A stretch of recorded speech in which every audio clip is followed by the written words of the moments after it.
పాపమ్మ ఏమి తీదిరా భగవంతుడి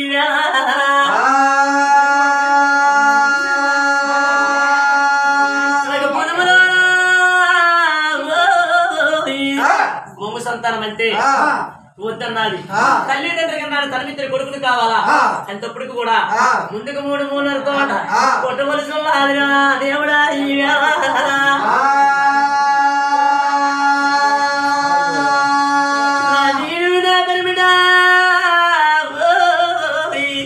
నేను నా పెరిమిడి చెల్లిపోయినా నా పేరుకి నాకన్నా కొడుకు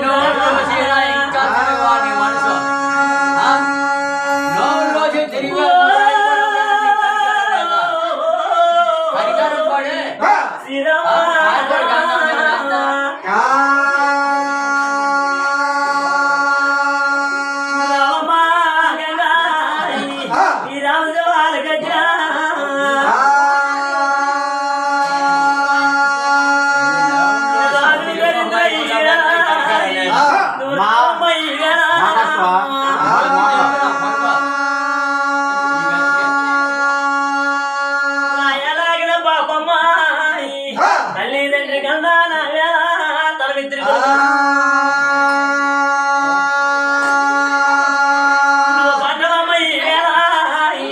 మా చెల్లిలా బాబు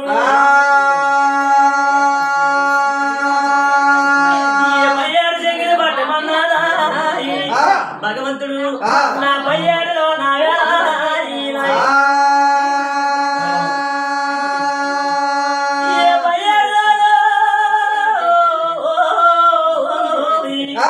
బాలు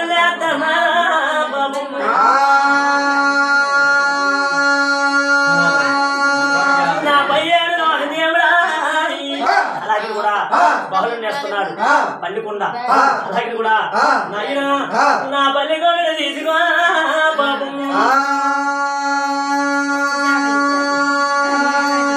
నా బ్రహ్మకొండ దాటినాదా నా పల్లిలోనికి వచ్చిందా పాపము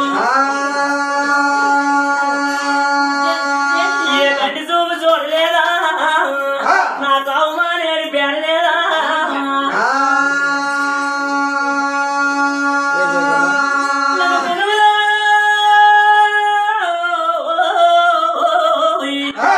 దేవుడా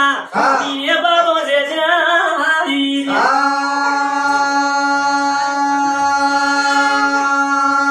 అయ్యారులోని బాలుడు కంటి చూపైన చూడలేదు కావు మానేది పేడలేదు భగవంతుడా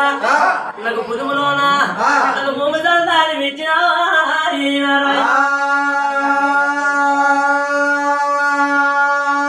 ఏ ఎల్లమ్మ రాగా నా ఎలవ సోకించి తన్నారా పాపము నా కలకల కన్నీరా నా కడతలు తగ్గించినారా పాపము నా యాకంటి కన్నీరా నా ఈ కంటికి పోసిందా పాపము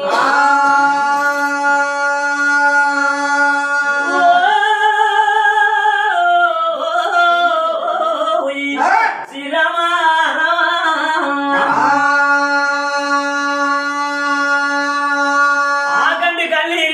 పోసినది ఈ కంటి కన్నీరు ఆ కంటికి పోసింది కొండ గొర్రెలాగా గోల పెడుతున్నది పాపమ్మ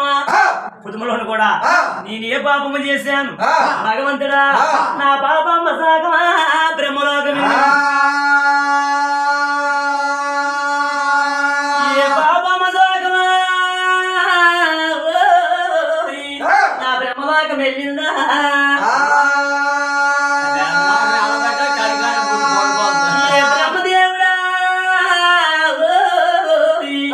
బ్రహ్మదేవుడు పెచ్చితమై అలాగే కూడా ఆ పయ్యాట్లో ఉండి బాలుని అడుగుతున్నాడు ఏమిటి నాయన ఏమిటి కారణం కావు మా నేడు పెరగలేదు తండ్రి చూపు చూడలేదు కారణం ఏమిటి అని అడుగుతున్నాడు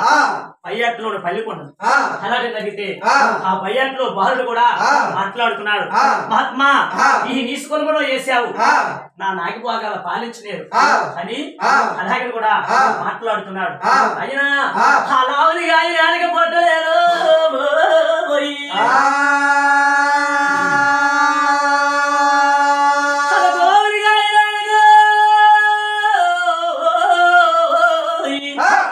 రకాల గోవులుగా వెనక పుట్టలేదు నవా బ్రహ్మ గురువ నారాయణ పురుషులండి సర్వకున్నతుడు సాగు పుట్టుకు సమానము తెలుసును ఆలవారింట ఆదోషగాను గోదోష బ్రాహ్మణ ఒడ్డుపమనాథుడు ఆలమంది పండితుడు జ్ఞాపకైతే పిండు ఏర్పాటు చేస్తావు ఆడబియ్య కొడిబియ్య అచ్చమ్మ కడతావు ఇది ఉసుమ తెలుసును ఏ కోనారాయణ సర్వము తెలుసునండి సతాశివుడి పల్లి నల్లబోస్తున్న నారాయణున్న పచ్చిపోస్తున్న హనుమంతుడున్న ఇనపోస్తున్న ఇనుగు పల్లికొండ ఉరిపోస్తున్న గురువు పల్లికొండ రాగిపోతున్న రాజుడు మేనుడు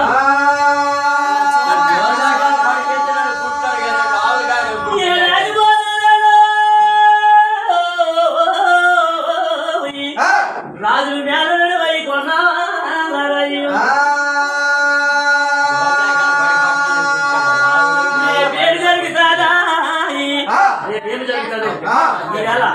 చెప్పవలసిన సామర్థ్యాలు బట్టి నీ దగ్గర